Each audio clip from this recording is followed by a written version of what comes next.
Hello everyone, CGPSC vibes में आप सभी का स्वागत है। आज से हम एडीओ के ग्रामीण विकास की फ्लैगशिप योजना विषय पर चर्चा करेंगे। तो सबसे पहले इसका हम सिलेबस देखते हैं ग्रामीण विकास का।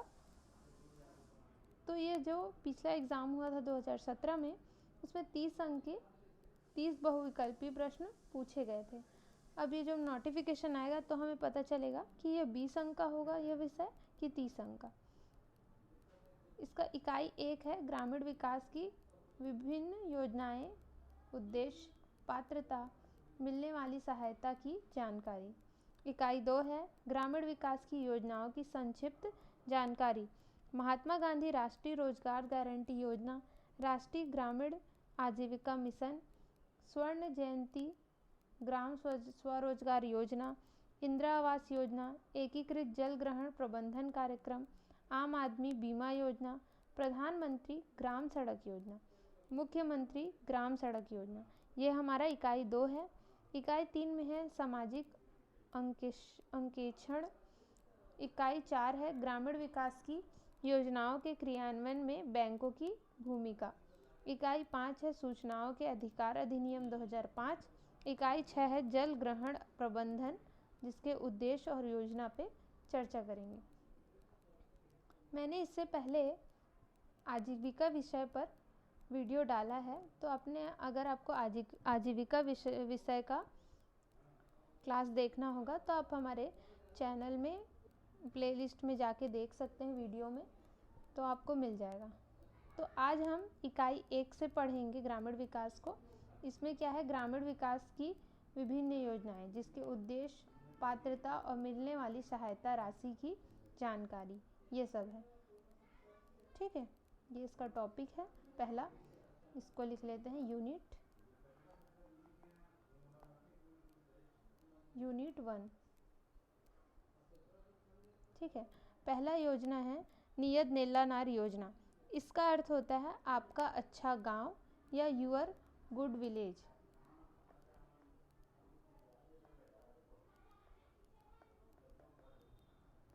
Your good village. ठीक है, नियत नेल्लानार योजना क्या होता है, तो आपका अच्छा गांव या यूअर गुड विलेज। इसकी घोषणा कब की गई, तो 15 फरवरी 2024 को, यानी 1 साल पहले की गई थी। इसका उद्देश्य क्या था, राष्ट्रीय शासन की समस्त योजनाओं को इस योजना के तहत शामिल जिलों के लोगों तक पहुंचाना। इसका उद्देश्य क्या था, जो राज्य शासन द्वारा जो समस्त योजनाएं चलती है, इस योजनाओं के तहत जो जिले शामिल किए गए हैं वहाँ के लोगों को पहुँचाना। तो ये जो कौन कौन से जिले शामिल किए गए हैं ये देखते हैं। इसमें प्रावधान है माओवादी प्रभावित क्षेत्र, जैसे कि जो पिछड़ा क्षेत्र है, जहाँ पे जो भी योजनाएं चलती है उसका लाभ लाभार्थी को नहीं मिल पाता, क्योंकि वो पिछड़े हुए हैं, क्योंकि वो समाज से तो जुड़े हुए हैं, लेकिन बाहर जो योजनाएं चल रही है, पंचायत है, वहाँ तक वो नहीं पहुँच पा रहे हैं, तो उन्हें इस योजनाओं का पता नहीं चल पाता। तो ये कौन कौन से ज़िले हैं ये देखते हैं। कांकेर, दंतेवाड़ा, बीजापुर, सुकमा, नारायणपुर में विकास कैंप या पुलिस कैंप के 5 किलोमीटर के दायरे में स्थित गांव के विकास करना है। यानी क्या बोल रहा है, ये जो बस्तर का एरिया है, जब अगर हम छत्तीसगढ़ का मैप बनाएं तो जो नीचे वाला एरिया है,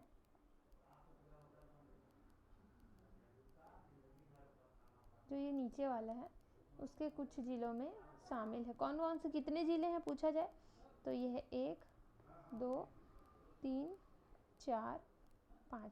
कौन कौन सा, कांकेर, दंतेवाड़ा, बीजापुर, सुकमा, नारायणपुर। ठीक है, नेक्स्ट है, इस योजना माओवादी प्रभावित क्षेत्र के 14 कैंपों 5 किलोमीटर की परिधि वाले गांव में लागू किया गया है। जो माओवादी प्रभावित क्षेत्र हैं उसके 14 कैंपों में और 5 जिलों में ये लागू किया गया है। विशेष ये है कि प्रथम अनुपूरक बजट, जो अनुपूरक बजट आया था हमारा प्रथम, उसमें 5 करोड़ रुपए की राशि दी गई। दूसरा है विशेष पिछड़ी जनजाति के लिए लागू योजना PM जन मन की तरह भी लाभ प्राप्त होंगे। यानी पिछड़ी जो जनजाति है हमारी, विशेष पिछड़ी जनजाति, आप कमेंट करके ज़रूर बताइएगा कि हमारी विशेष पिछड़ी जनजाति कौन कौन सी है। तो इस पीएम जनमन योजना का जो लाभ प्राप्त करेंगे वहाँ भी ये योजना लागू होगी। कौन सी योजना है ये? नियत नीलानार योजना। ठीक है। नेक्स्ट है दीनदयाल उपाध्याय भूमिहीन कृषि मजदूर कल्याण योजना। इसकी शुरुआत 20 जनवरी 2025 को की गई थी, यानी इसी साल की गई है 20 जनवरी 2025 को। ठीक है। इसका उद्देश्य है भूमिहीन कृषि मजदूरों की आर्थिक सहायता उपलब्ध कराना। जिसके पास भूमि नहीं है उस मजदूरों को आर्थिक सहायता प्रदान करना। ठीक है। इसके लाभार्थी कौन होंगे? तो छत्तीसगढ़ के समस्त भूमिहीन परिवार को प्रतिवर्ष 10,000 रुपये की आर्थिक सहायता देंगे। इसके अलावा वनोपज संग्राहक, चारावाहा, बढ़ई, लोहार, मोची, नाई, धोबी सहित पारंपरिक व्यापार से जुड़े लोग भी शामिल किए गए। ठीक है। नेक्स्ट है अनुसूचित क्षेत्र में आदिवासी समुदाय के पुजारी, बैगा, गुनिया, माझी परिवार को भी इस योजना का लाभ उठा सकेंगे। यानी कौन कौन लाभार्थी होंगे? पहला, जो छत्तीसगढ़ के भूमिहीन परिवार हैं उन्हें 10,000 रुपये की आर्थिक सहायता दी जाएगी। जो वनोपज संग्राहक है, चारावाहा है, बढ़ई है, लोहार है, मोची है, नाई है, जो पारंपरिक व्यवसाय करते हैं, जिनकी मतलब उनकी पुरखौती पुराने समय से उन लोग यही व्यापार कर रहे हैं, तो उनको भी इस योजना में शामिल किया जाएगा। अनुसूचित क्षेत्र में आदिवासी समुदाय के जो पुजारी, बैगा, गुनिया, माझी परिवार हैं वह भी इस योजना का लाभ उठा सकेंगे। विशेष क्या है? इस योजना के तहत राज्य के, इसको कैसे पढ़ेंगे, 5,62,112 भूमिहीन कृषि मजदूर, ऐसा नहीं पढ़ेंगे 5,62,112 नहीं, बल्कि 5,62,112 ऐसा पढ़ेंगे। ठीक है। पहले तो आपको स्टार्टिंग का डेटा याद होना चाहिए कि क्या बोल रहा है। 5 लाख, फर्स्ट टाइम 5 लाख याद करना, उसके बाद 62,000 याद करना, फिर 112 याद करेंगे। ठीक है। मजदूर परिवारों को सालाना 10,000 रुपये की सहायता राशि प्रदान की जाएगी। कितना? ये जो तीनों लाभार्थी हैं उनको कितनी राशि दी जाएगी? 10,000। कौन सी योजना के तहत बोल रहा है? तो दीनदयाल उपाध्याय भूमिहीन कृषि मजदूर कल्याण योजना। ठीक है। एक बार हम स्टार्टिंग से रिवाइज कर लेंगे तो आपको और भी याद हो जाएगा। नेक्स्ट है श्रद्धांजलि योजना। इसका प्रारंभ जुलाई 2016 से हुआ था। ठीक है। इसका उद्देश्य क्या है कि ग्रामीण क्षेत्र में ऐसे परिवार जो स्वतः शामिल सूचकांक सामाजिक, आर्थिक, जातिगत जनगणना 2011 में शामिल हैं, परिवार के मुखिया या किसी कमाऊ सदस्य की मृत्यु होने पर 24 घंटे के भीतर मृतक के अंतिम संस्कार के लिए मृतक परिवार को 2,000 रुपये की एकमुश्त सहायता दी जाएगी। इसका उत्तरदायित्व किसे है? तो सरपंच और सचिव का है। ठीक है। ये राज्य शासन जिला पंचायत को राशि देती है। इसका उत्तरदायित्व किसे है? तो सरपंच और सचिव का है। राज्य सरकार यह राशि किसको देती है? तो जिला पंचायत को देती है। ध्यान रखेंगे। कब से स्टार्ट हुई? तो जुलाई 2016 से। इसके सूचकांक कौन से हैं? सामाजिक, आर्थिक, जातिगत जनगणना। नेक्स्ट है स्वामी विवेकानंद युवा प्रोत्साहन योजना। इसका प्रारंभ हुआ 20 जून 2013। इसका संचालन जनपद पंचायत स्तर पर किया जाता है। उद्देश्य है युवा शक्ति को राष्ट्र के विकास के अवसर प्रदान करने के लिए प्रदेश के ग्रामीण क्षेत्र में योजना लागू की गई है। मतलब युवा शक्ति को राष्ट्र के विकास के अवसर प्रदान करने के लिए प्रदेश के ग्रामीण क्षेत्र में यह योजना लागू है। इसकी पात्रता है ग्रामीण क्षेत्र के 15 से 35 वर्ग के युवा।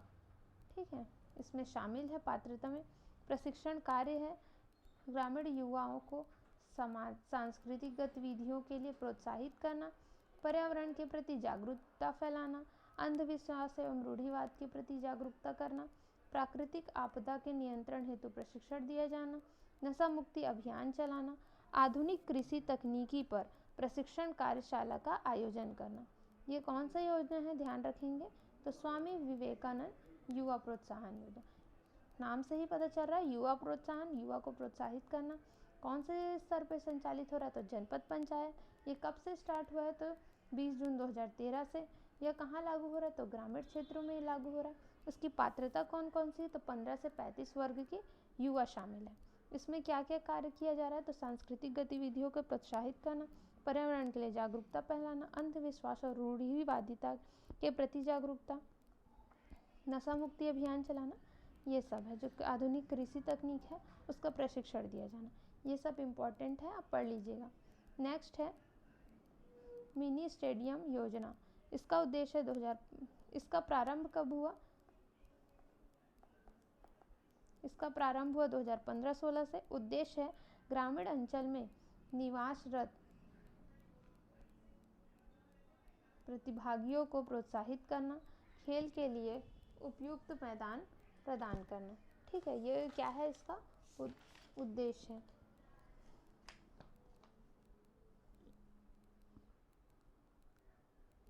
ग्रामीण स्तर में, ग्रामीण अंचल में निवासरत,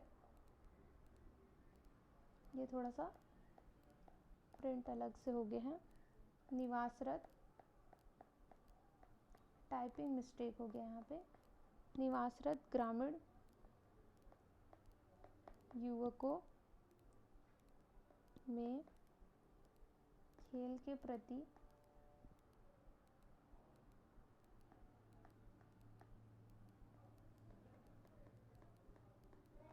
जागरूकता लाने व प्रतिभागियों को प्रोत्साहित करना तथा खेल के लिए उपयुक्त मैदान प्रदान करना, ये मिनी स्टेडियम योजना है। पात्रता है मिनी स्टेडियम का निर्माण या उसके आबादी वाले ग्राम पंचायत। ठीक है, जहाँ वहाँ ग्राम पंचायत होंगे वहाँ के आबादी वाले लोग पात्रता होंगे। मिनी स्टेडियम में 3 से 5 एकड़ जमीन दी जाएगी।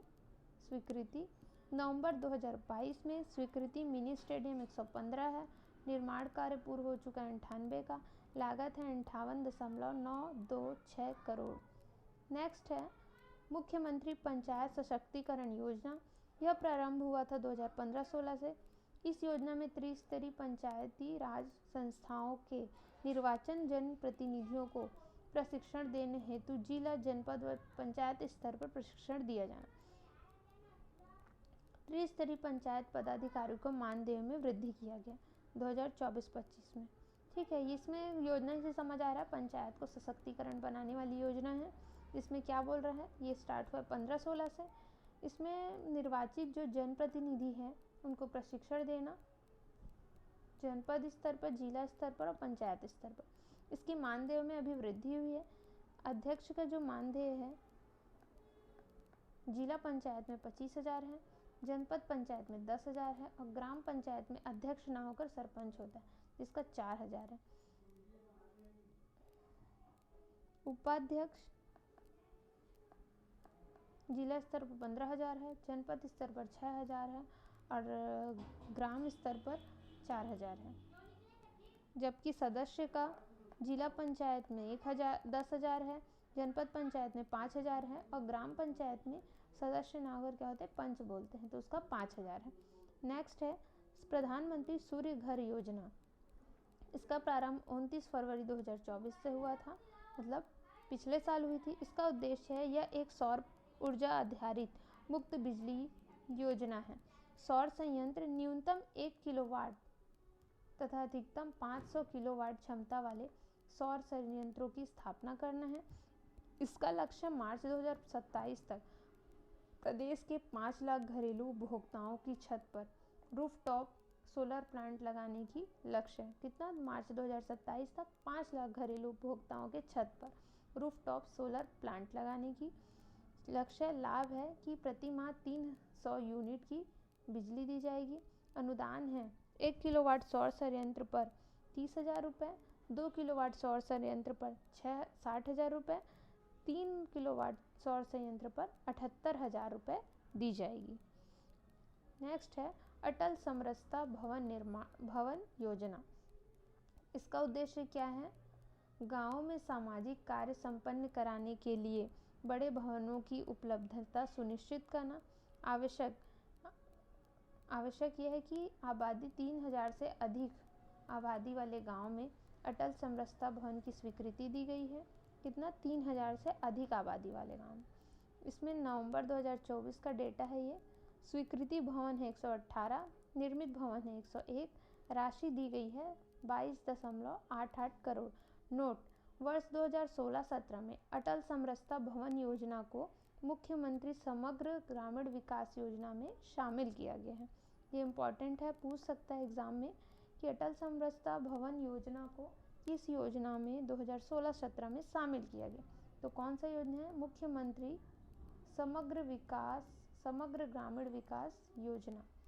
ठीक है। नेक्स्ट है मुख्यमंत्री आंतरिक गली विद्युतीकरण योजना।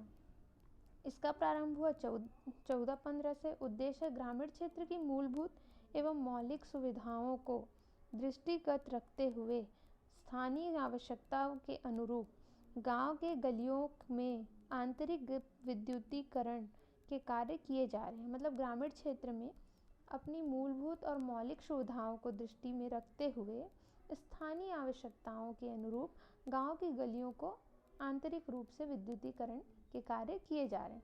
उसमें वित्त पोषण है। राज्य शासन द्वारा 100% राशि उपलब्ध कराएगी। राशि का व्यय ग्राम पंचायत द्वारा किया जाएगा। क्रियान्वयन कौन सी मंत्रालय करा रही है?